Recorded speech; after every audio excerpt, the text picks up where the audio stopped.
Sao không nổ được, em sao xem sửa đấy. Để em xem nhé. Nó không nổ được anh? Không nổ được mà anh thử nó không nổ được. Nên anh thử đề xuất nó không nổ được.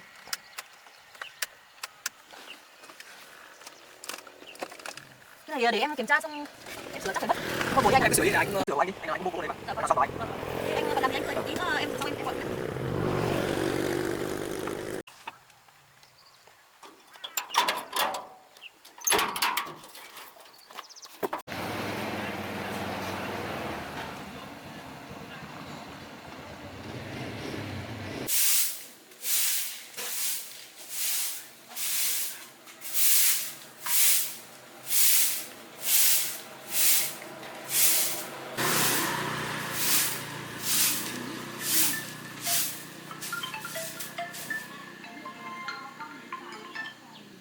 Dạ em nghe anh ơi.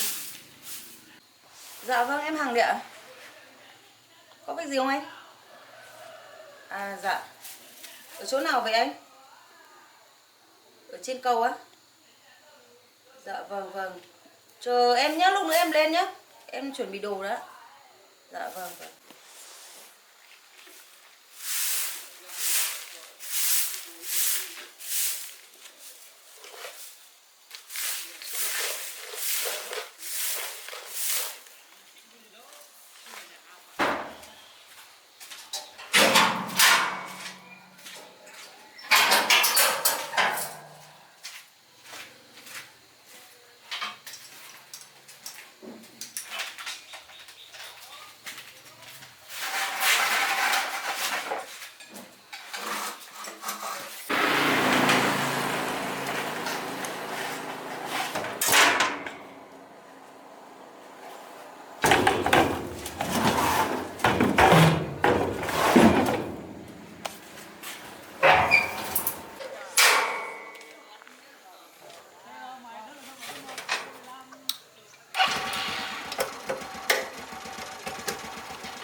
Alo anh à? Vâng, em đến cầu rồi. Anh ở chỗ nào ấy nhỉ? Đi qua một tí nữa anh. À vâng, dạ dạ. Vâng.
sao không nổ được, em vào xem sửa ấy. Thế à?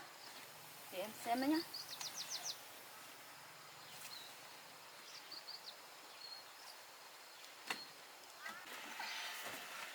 Nó không nổ được anh. Không nổ được, mà anh thử rồi, không nổ được.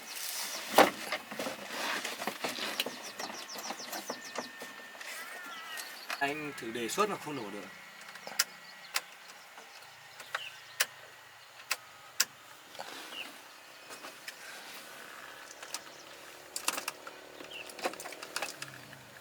Cái này để em kiểm tra xong em sửa chắc phải mất một buổi anh ạ. Em thử hộ anh đi, anh nào anh cũng bô gỗ ở đây mà.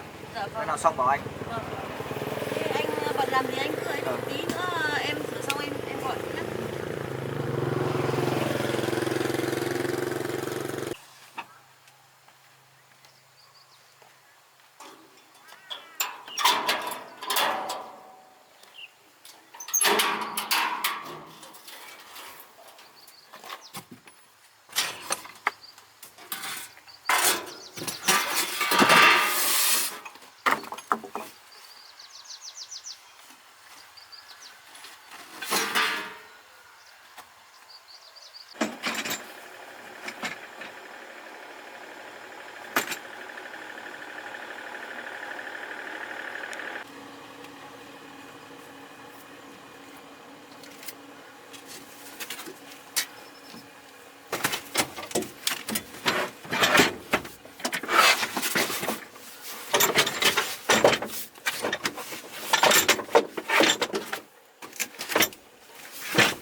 sửa xong rồi anh về xem mà em với.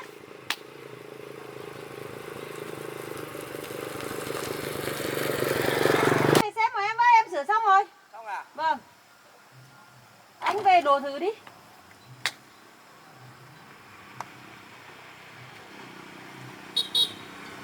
Đấy chưa? Nổ chưa? Được rồi, anh đi vào nổ đi, vào nổ kiểm tra đi.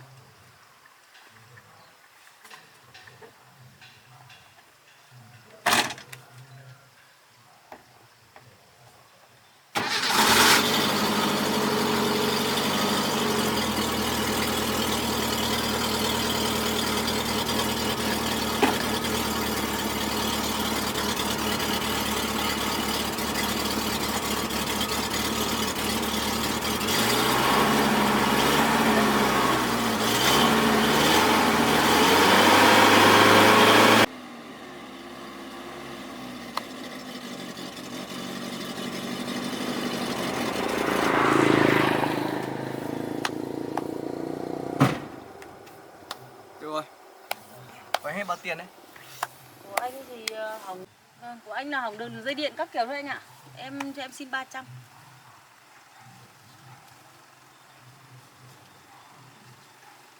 Dạ vâng. Anh nhá, em đi về luôn đây.